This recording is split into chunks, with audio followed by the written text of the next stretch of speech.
Imagine করুন পৃথিবীর বুক থেকে 400 কিলোমিটার উপরে ভাসতে থাকা 350 মিটারেরও বেশি বড় একটি ঘর।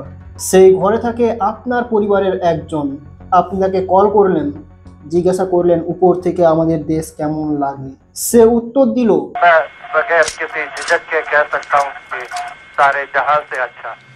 এই একটাই বাক্য কোটি কোটি মানুষের মন জয় করে নেয়। ঘটনা শুরু সাল 1988।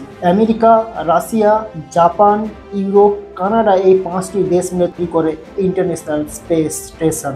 সাল 1984 প্রথম ভারতীয় যে কিনা হিমালয়ের চূড়া পেরিয়ে আকাশের উপরে যায়।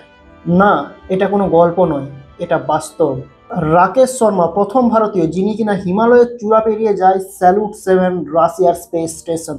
এটা ইন্টারন্যাশনাল স্পেস স্টেশন বা আইএসএস এর আগের স্পেস স্টেশন।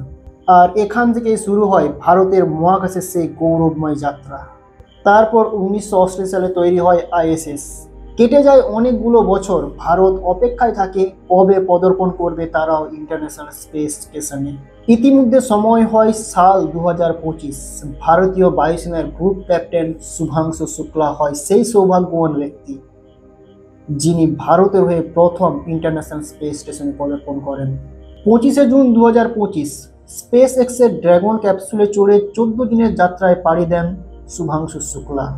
এই মিশনের প্রধান লক্ষ্য আগামীতে ভারতের গগনযান প্রোগ্রামের নিজস্ব ম্যানমেড প্রোগ্রামকে সাকসেসফুল করা। সেখানে গিয়ে তিনি অনেক বিষয়ে রিসার্চ করেন।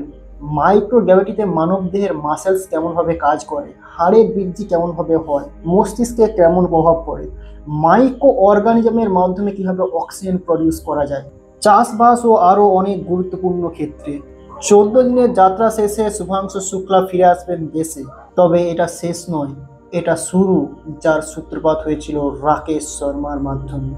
আমরা এগিয়ে যাব কাঁধে কাঁধ মিলিয়ে, সময়ের সাথে, যুগের সাথে তাল মিলিয়ে।